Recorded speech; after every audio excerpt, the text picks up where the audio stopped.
welcome to Inside Study Abroad. My name is Brooke Roberts, and today I'm talking to David Komp. He's a senior advisor. Hi. He's a senior advisor at the University of Chicago. We'll talk a little bit about that. But for anybody who's involved in international education and online at all, you have had to come across David's blog, his really, really informative Twitter stream, and of course his IHEC blog Facebook page. But offline, he also has quite the pedigree as well. He's served on the editorial board for the Journal of Studies in International Education. He's served on numerous advisory boards for international organizations. He's chaptered book titles, and most importantly, right now, he's completing his PhD in comparative and international education at LMU and finishing up his dissertation. Like a lot of people I talked to on Inside Study Abroad, I met David on Twitter. So welcome, David. Yes. Oh, thanks. Yeah. Good to be here. Yeah, so we met in person for the first time actually at Kansas City. Yes. At NASA. So I know this isn't a prepped question, but how was it not going to NAFSA this year? Was it a weird thing not being there? It was, yeah, absolutely. It was really hard. I mean, it's just one of those things that didn't work out. Yeah. And, Yeah. I had been to every conference since 2001 when back in Philadelphia. My first one was NAFSA in '99. Okay. I lived in Lincoln, Nebraska, and I drove out to Denver. And then I missed 2000 in San Diego, but I had been there ever since. Mm-hmm. And, you know, it's one of those places that I just feel like it's really important to be at, Mm-hmm. Learning and connecting with people. Yeah. And then Vancouver. I mean, it was just, you know, beautiful. Yeah, it was really nice. I'm not gonna lie. Everybody. Just rub it in a little. I'm coming down off my NAFSA high, I feel like, because it's the week after. I'm Sure. sort of like, drowning in emails and follow-ups and wanting lots of sleep. Right. But you were definitely missed, for sure. Of our little Twitter group, we were all sort of, where's David? Where's David? Thanks. I was trying to have a little fun via Twitter. Yeah, I saw some of those. Those are quite funny, quite funny. Like the redo, skipping Houston, going back to Vancouver. I like that. Exactly. I like that idea. NAFSA lifts them up. All right, so, okay, as I ask all my guests on Inside Study Abroad, tell me your study abroad story. Sure. It goes back to high school, actually. When I was 15 years old, I was supposed to go on a family vacation skiing with my mom, and I got the mumps, and I couldn't go. And I was staying out at my dad's house, and she was talking. We had to cancel the trip, and she was talking to a neighbor, someone down the street. I went to high school with both of her daughters. One was a year ahead of me, and one was in my class and had gone to grade school with them. And she was talking about, disappointment. And they said, well, why don't you send David to Germany for a month? My high school had an exchange, so it wasn't through a third-party provider. And she called me at my dad's and said, well, what do you think about that this summer for a month? And immediately I thought, oh, absolutely. If you're willing and able to send me, I want to do that. And she said, think about it. And I think I called her back in about an hour and said, count me in. Yeah, nice. So it was great. So I went when I was 15 for a month, high school exchange program. I turned 16 in Germany, had a little bit of fun, I must admit. And then the following year, my family, we hosted, my mom and I, through the same exchange program, a student through Rosenheim. It was in Rosenheim, Germany, was the exchange program. And so we hosted a student coming from Finsterwalder Gymnasium, and that was great. And I met, and we were friends, certainly, but there was another person in the group that I really became friendly with. And so the following year, so after I graduated from high school, my senior year, I went and stayed with my friend that stayed with someone else when we were hosting them. So I did the exchange program twice. Okay. And it was great. It was just wonderful. And I remember thinking that I was having such a great time, and the chaperones on the trip, I thought, I want that job. There you go. And so it kind of blossomed from there. And then I went in college. I knew that I wanted to study abroad. I went to Wisconsin Eau Claire, and they were, when we, it wasn't touring a lot of schools, but I had gone to about 4 or 5 with my mom and toured around, and they were the only ones that talked about, had an orientation kind of program on study abroad programming. And I liked what I heard, and I thought, well, if you're going to talk to me about that, and this is back in 88, 89, I thought, if you're going to talk to me about study abroad, I'm going to come to your school. Yeah. So that kind of set me on that path. And then I studied abroad in Valladolid, Spain first spring semester of my junior year, where I actually met my wife. We were on the same study abroad program. Aw, a little romance and study abroad. I'm going to start that actually, vlog. Today is our 16th wedding anniversary. Oh, well, congratulations. That's Thanks. awesome. So Wow. you never know what an outcome of study abroad would be. Yes, I know. It's awesome. I love hearing these stories about how it sort of just sprung out of nowhere, and then you meet someone, you're like, how do I get that job? Which is a segue nicely into. So tell me, how did you go from being a study abroad student and falling in love and study abroad in many ways to having a career? How did it start for you? Sure. Well, actually, right when I graduated from college, I wound up working with juvenile delinquents and individuals with developmental disabilities for 7 years. Okay. I worked in human services, but I always wanted to get into the field. And so during that time, I did what I could. I mean, I wasn't super active, but when I was working in Iowa, in Fort Dodge, Iowa, I had a position where I was on work for a week on grounds, and then I had a week off. And my girlfriend at the time, was working at Truman State University in Kirksville, and so when we were there, I almost went to school there. I'm just saying. Did you really? Yeah, that's one of the many schools I toured. Yeah. Yeah, it was actually Northeast Missouri State University at the time, and I volunteered in their international student office. Almost 40 hours a week on my off week, and it was great. I got some experience and exposure there, and then I got a master's in family science at University of Nebraska-Lincoln, and it fit very nicely with my human services work, but I always still wanted to get into this field, and so I did my master's thesis on a topic related to study abroad. I was looking at change that students go through. It certainly wasn't groundbreaking research by any means, but it kind of got me into the scholarly side of the field.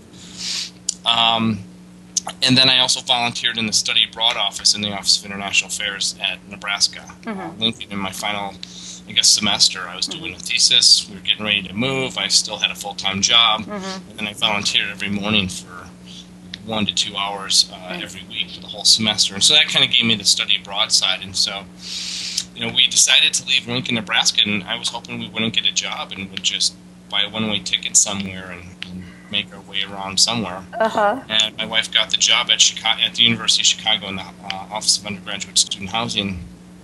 And just by luck, that summer, a position in the Office of International Affairs at the University of Chicago opened up, assistant director position. And I applied, and I'm convinced that it's because of my volunteer internship. Ships both at Truman State University with the international students and at Nebraska-Lincoln got me that position. Well, that's a really interesting story, though, because I talked to a lot of people, especially after I started this blog. A lot of people contacted me saying, how do I do this? How do I get in the field? And I feel like sometimes people have a misconception that, a decade ago or 2 decades ago, it was so easy. You could just get a job like that. And I actually disagree. I don't think it was that easy at all. I still think you had to, volunteer, like you said, for no pay. You had to do a lot of different strategic things to get yourself noticed, because I think that, 20 years ago, 10 years ago even, there weren't as many study abroad offices, formal, offices doing this, and it was mostly housed with a faculty member or something like that. So there were fewer jobs to be had than there are even now, and even though there were probably fewer people vying for those positions. Yeah, exactly. I fully agree. I think that you have to get that experience, and oftentimes that will come with volunteering and things like that.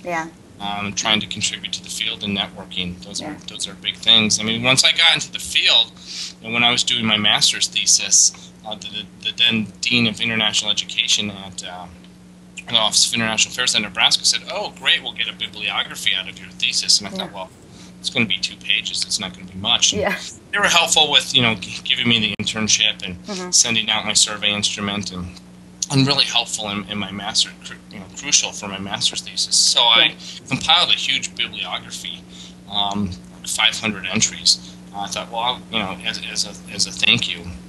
And at that time, Kathy Sedelli, who was at Indiana, put out a call. She was chair of SACUSA, which has changed now into the Education Abroad Network within Knowledge Community within NAFSA. Put out a call that they were updating the next version of the research bibliographies and study abroad, and I couldn't participate. I didn't have a computer. We were moving. I didn't want to commit to something that I couldn't complete. But I contributed my bibliography to it, and that really kind of got me that was the name recognition when they had, at the big annual update at the Philadelphia conference. I was able to, she mentioned my name as contributing to the project.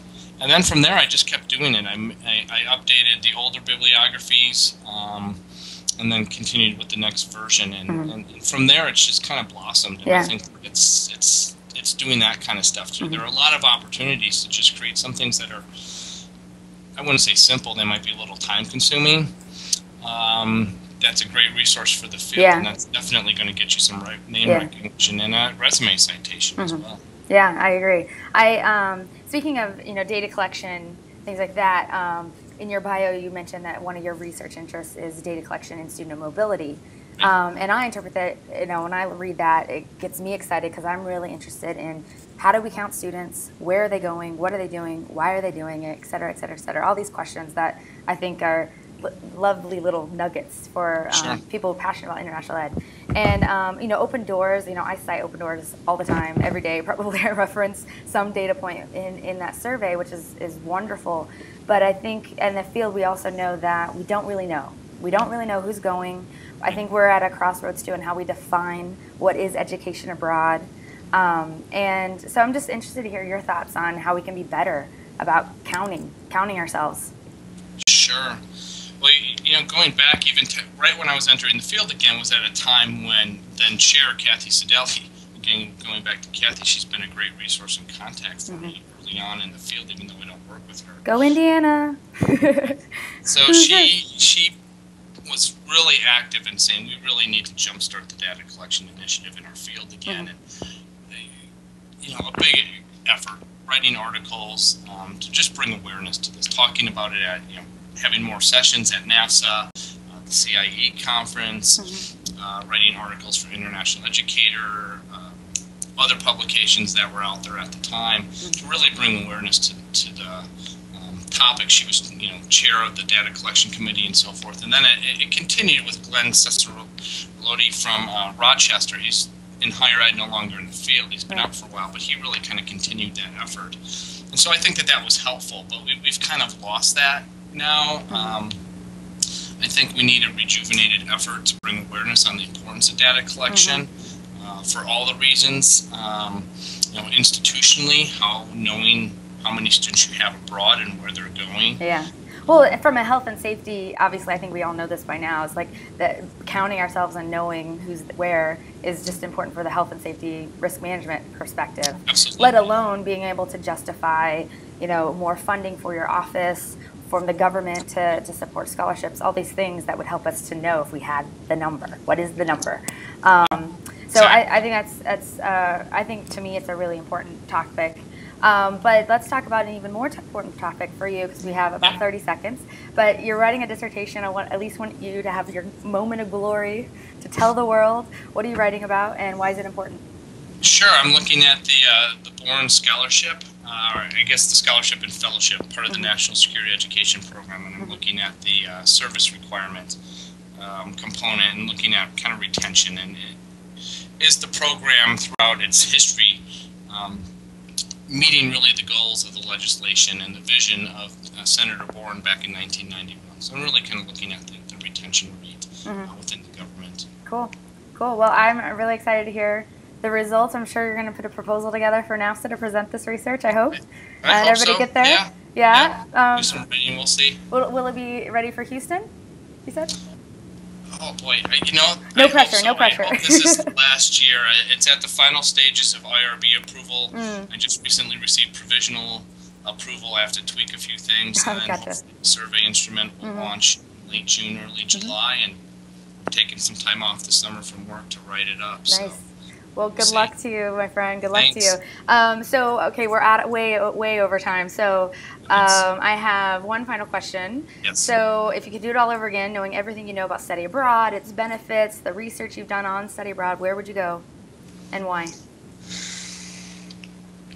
I'd probably apply for some circumnavigators grant and just do it solo. Yeah. Yeah, my own experiential learning and just try to travel the globe that way.